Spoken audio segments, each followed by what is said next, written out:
오늘 읽은 말씀에 근거해서 마태복음 강의 11번째 시간으로 죄에 대한 민감성이라고 하는 제목으로 말씀드리겠습니다. 유대인과 기독교인의 죄에 대한 이해가 차이가 많습니다. 그것을 우리는 유대인이었다가 기독교인이 된 바울의 말을 통해서 확인하게 됩니다. 바울은 과거에 자기가 유대인으로 살 때 어땠는가라고 하는 부분에서 이야기할 때 자기는 율법의 의로는 의로운 자였다라고 이야기를 합니다. 율법의 의로 의로운 자였다. 자기가 죄인이 아니었다라고 하는 이야기를 하는 거죠. 그런데 자기가 기독교인이 되었습니다. 그리스도를 부활하신 주님을 만남으로 이제 예수 믿는 자가 되었습니다.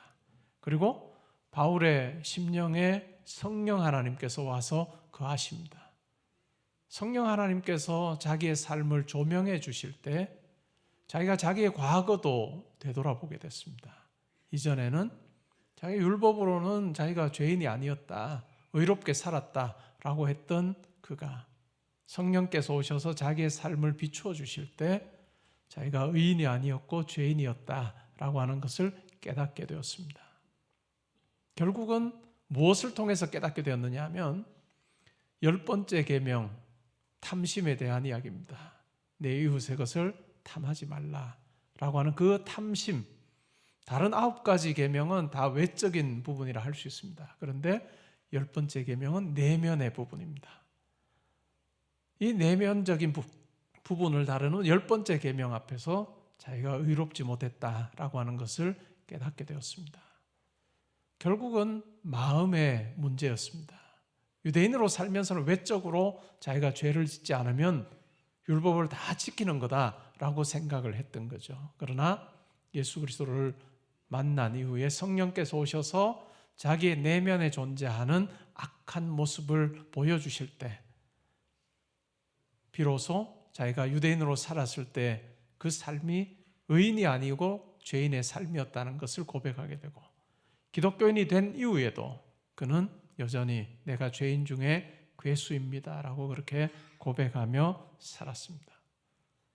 오늘 예수님께서 우리에게 말씀해 주시는 내용과도 일맥상통하다라고 생각이 됩니다. 결국 우리 신앙생활하면서 신약 백성으로 또한 새언약 백성으로 살면서 우리에게 가장 중요한 것은 내 마음에 무엇이 있느냐를 살피는 것입니다. 내 마음이 과연 하나님께서 기뻐하실 것으로 가득한가 아닌가를 점검하는 것이 중요하다라고 하는 이야기입니다. 오늘 예수님께서는 먼저 간음에 대해서 말씀하고 계십니다. 유대인들은 몸으로 음행하지 않으면 간음하지 않은 거다라고 그렇게 가르쳤습니다.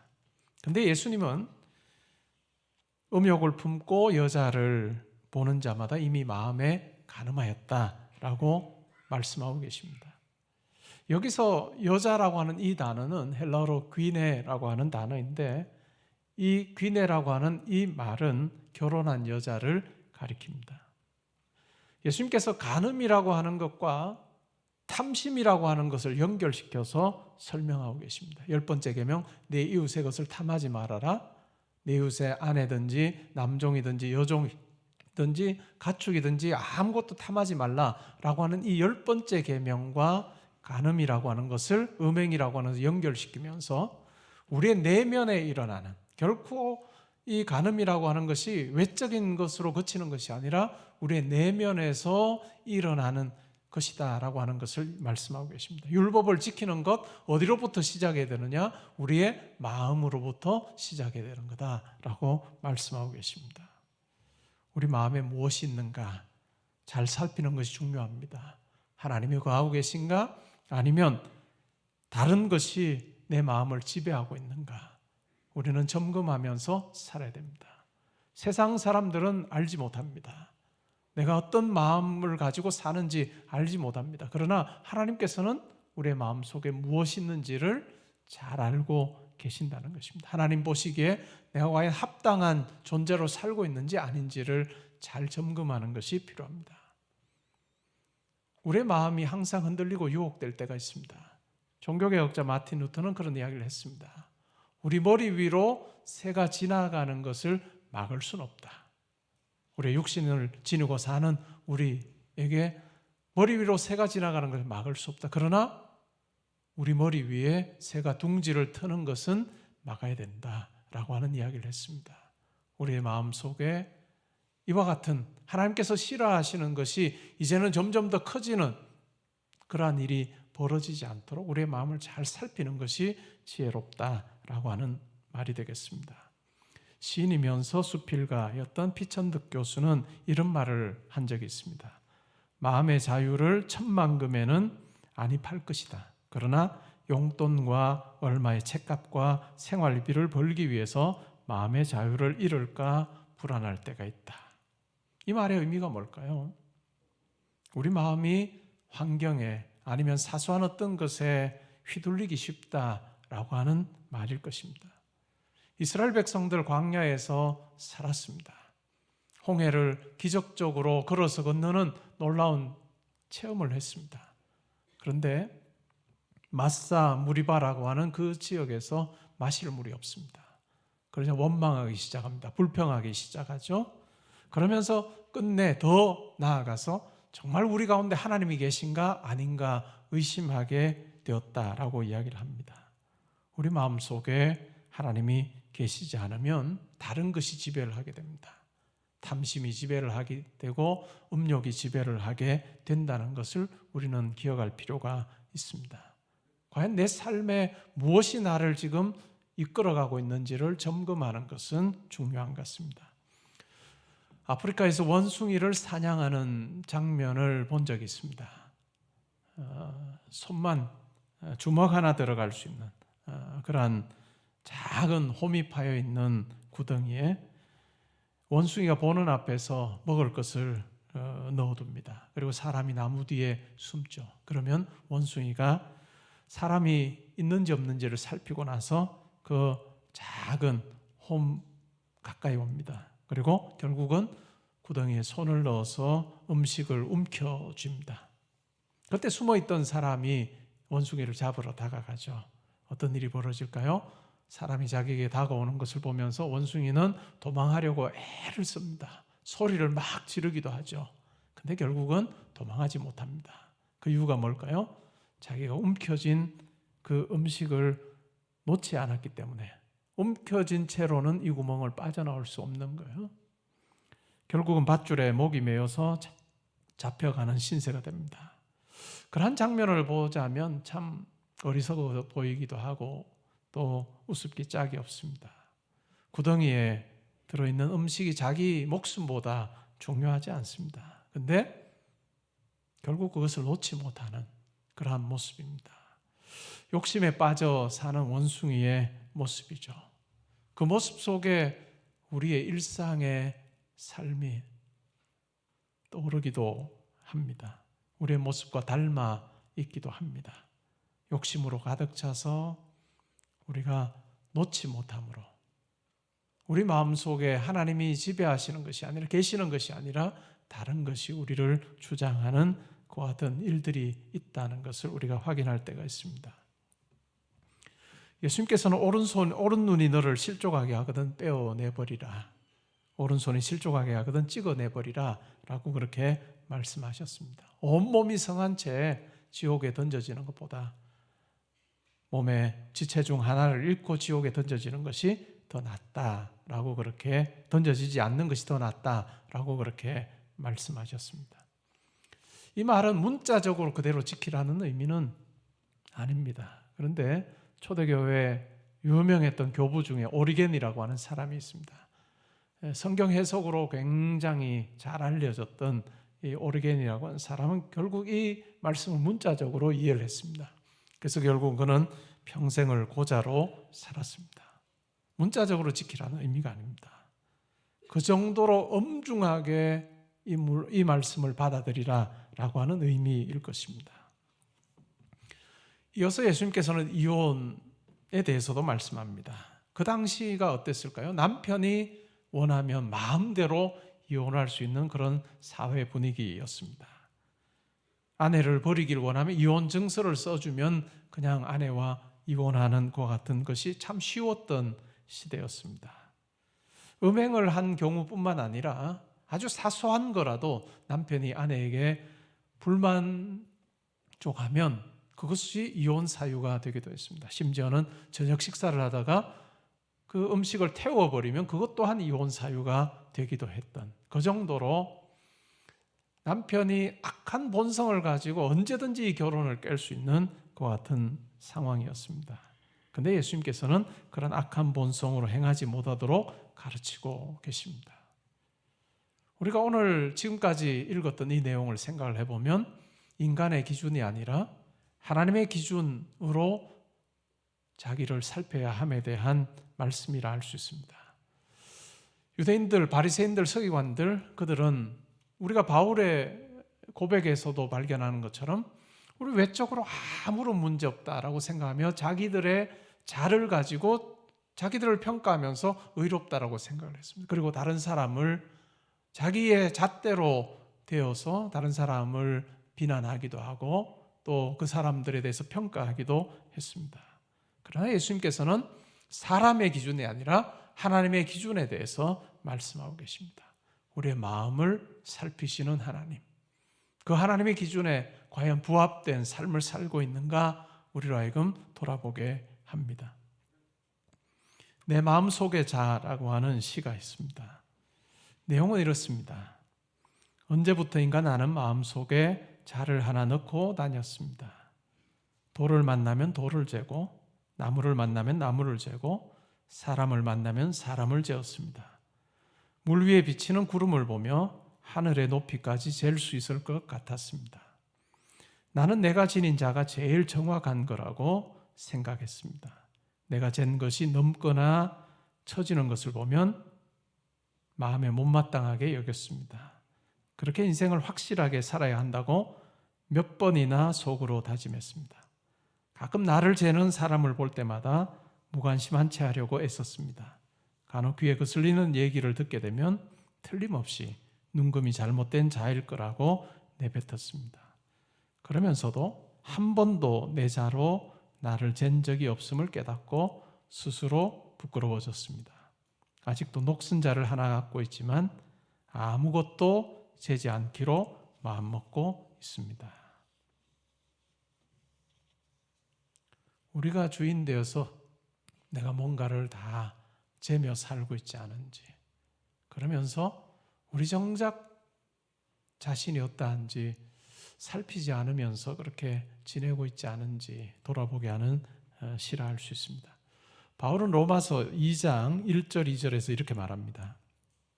그러므로 남을 판단하는 사람아, 누구를 막론하고 내가 핑계하지 못할 것은 남을 판단하는 것으로 내가 너를 정죄함이니 판단하는 내가 같은 일을 행함이니라.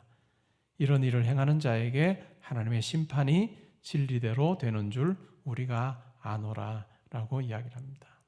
마음을 살피시는 유일한 심판자이신 하나님의 판단 앞에 내가 과연 어떤 모습으로 살고 있는가 살피는 것은 참 중요한 것 같습니다. 33절부터 37절에서는 맹세에 대해서 말씀합니다.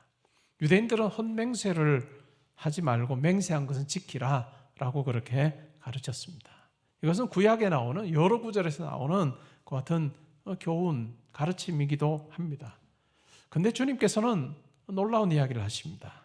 도무지 맹세하지 말아라 라고 이야기합니다. 그리고 맹세, 뭔가에 대해서 맹세하는 그것이 바로 다 하나님과 관계되는 거다라고 말씀하는 겁니다.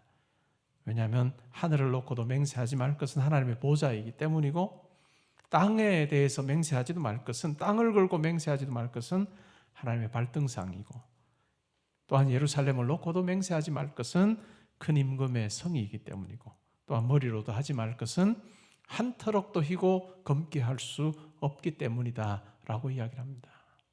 그러면서 예 혹은 아니요 라고만 하라 라고 그렇게 가르치십니다. 이 말의 의미가 뭘까요? 살면서 맹세는 한 번도 하지 마라 라고 하는 의미일까요? 맹세하지 아예 하지 말라 라고 하는 의미일까요? 그런 의미는 아닌 것 같습니다. 사람들이 어떤 때 맹세를 할까요? 그 말을 하는 사람 자체로는 믿을 수 없을 때, 그때 필요한 것이 맹세입니다. 그 사람이 말하는 그 것을 믿을 수 없을 때 바로 맹세하게 되는 것입니다. 예수님의 이 말씀은 맹세가 필요하지 않은 진실한 삶을 살라라고 하는 요구입니다. 맹세가 필요하지 않은 진실된 삶을 살아야 한다라고 하는 말씀이라 할 수 있습니다. 29세로 세상을 떠난 기형도라고 하는 시인이 있습니다. 이 시인이 쓴 시 중에 우리 동네 목사님이라고 하는 제목의 시가 있습니다. 내용은 이렇습니다. 읍내에서 그를 본 것은 이번이 처음이었다. 철공소 앞에서 자전거를 세우고 그는 양철 홈통을 반듯하게 펴는 대장장이의 망치질을 조용히 보고 있었다. 자전거 짐틀 위에는 두껍고 딱딱해 보이는 성경책만한 송판들이 실려 있었다. 교인들은 교회당 꽃밭을 마구 밟고 다녔다. 일주일 전에 목사님은 폐렴으로 둘째 아이를 잃었다. 장마통에 교인들은 반으로 줄었다. 더구나 그는 큰 소리로 기도하거나 손뼉을 치며 찬송하는 법도 없어 교인들은 주일마다 수군거렸다. 학생의 소년들과 목사관 뒤터에 푸성기를 심다가 저녁 예배에 늦은 적도 있었다. 성경이 아니라 생활에 밑줄을 그어야 한다는 그의 말은 집사들 사이에서 맹렬한 분노를 자아냈다. 폐렴으로 아이를 잃자 마을 전체가 은밀한 눈빛을 주고받으며 고개를 끄덕였다. 다음 주에 그는 우리 마을을 떠나야 한다. 어두운 천막교회 천장에 늘어진 작은 전구처럼 하늘에는 어느덧 하나둘 맑은 별들이 켜지고 대장장이도 주섬주섬 공구를 챙겨들었다. 한참 동안 무엇인가 생각하던 목사님은 그제서야 동네를 향해 천천히 페달을 밟았다. 저녁 공기 속에서 그의 친숙한 얼굴은 어딘지 조금 쓸쓸해 보였다. 우리 성도의 삶이 어때야 되는가 하는 부분에 대해서 생각해 보게 하는 시입니다. 우리가 예배당에서 찬송하고 기도하고 하는 건 매우 중요합니다. 그러나 그것으로 끝나서는 안 됩니다. 우리의 신앙생활이라고 하는 것은 결국은 교회 밖에 우리 삶의 자리에서 우리가 천국 백성임을 다른 사람들에게 보여주는 우리의 삶으로 입증하는 그 같은 삶이 우리 가운데 있어야 됩니다. 이 시에 나오는 것처럼 성경이 아니라 생활에 밑줄을 그어야 됩니다. 이것이 바로 오늘 예수님께서 우리에게 말씀하시는 내용입니다. 뭔가에 기대어서 맹세할 만한 그와 같은 삶이 아니라 우리 삶 자체가 다른 많은 사람들에게 받아들여지는 그러한 것이 되어야 된다라고 하는 이야기입니다. 우리가 성경을 읽으면서 밑줄을 긋습니다. 성경에 밑줄을 긋고 사는 우리의 삶을 사람들은 주목하고 있습니다. 또한 하나님 또한 그러하시다라고 하는 것을 우리는 기억할 필요가 있습니다. 말씀을 맺고자 합니다. 알바트로스라고 하는 새는 가장 큰 새 중에 하나입니다. 날개를 펴면 한 3m에서 4m 정도가 된다고 하죠. 그러다 보니까 땅에서 걸을 때는 뒤뚱거립니다. 비상하는 날아오르는데도 어려움이 있습니다. 때로는 사람들에게 잡히기도 하죠. 그래서 바보새라고 하는 별명을 가지고 있기도 합니다. 그런데 하늘을 날아오르면 오랜 시간 날 수 있습니다. 세찬 바람과 폭풍우가 불 때 다른 새들은 다 숨습니다. 그러나 이 알바트로스는 세찬 바람과 폭풍우를 뚫고 그것을 이용해서 높이까지 멀리까지 날 수 있는 새, 비행할 수 있는 새가 바로 알바트로스입니다. 성도들도 마찬가지입니다. 세상 사람들은 우리를 보면서 때로는 이 세상에서 마음껏 즐기지 않고 또 하나님 나라를 위해서 헌신하고 수고하는 그 모습을 보면서 우리를 향해서 바보다, 어리석은 삶을 산다라고 이야기할 수도 있습니다. 그러나 우리는 새로운 생명을 얻은 자로 또 하나님께서 우리 가운데 함께 하시는 자임을 확신하면서 우리 안에 거하시는 성령님과 함께 예수님과 함께 우리는 하늘을 홀홀 나는 하나님 나라 천국을 보여주는 그 같은 백성으로 부름받았다는 것을 우리는 기억할 필요가 있습니다. 오늘 이 예수님의 가르침, 우리의 결단으로, 우리의 마음먹음으로 감당하지 못할 것입니다. 그러나 우리 안에 거하시는 성령께서, 예수께서 하나님 보좌 우편에 앉으시고 우리에게 성령을 보혜사로 우리에게 보내주셨습니다. 보혜사, 카운슬러입니다. 우리의 길을 인도하고 우리와 함께 동행하는 성령님께서 우리 가운데 계시기에 우리는 그 성령님의 지혜와 능력 힘입어서 우리는 그리스도와 함께 비상하는 자로 살 수 있다는 것을 우리가 기억하면 좋겠습니다. 그래서 우리의 성경의 밑줄 긋는 것으로 끝내지 말고 우리의 삶을 보면서 많은 사람들이 우리의 삶의 밑줄을 그을 수 있는 그런 삶을 산다면, 주품 안에 거하면서 천국 백성다운 삶을 산다면, 그래서 거룩한 영향력을 끼치며 산다면 하나님께서 기뻐하시는 삶이 되리라 생각합니다. 이번 한 주도 말씀에 순종하여 우리의 내면에 하나님께서 통치하시도록, 하나님께서 임재하셔서 우리 삶을 주관하시도록 그렇게 사는 저와 여러분 되시기를 주님의 이름으로 축복합니다. 아멘.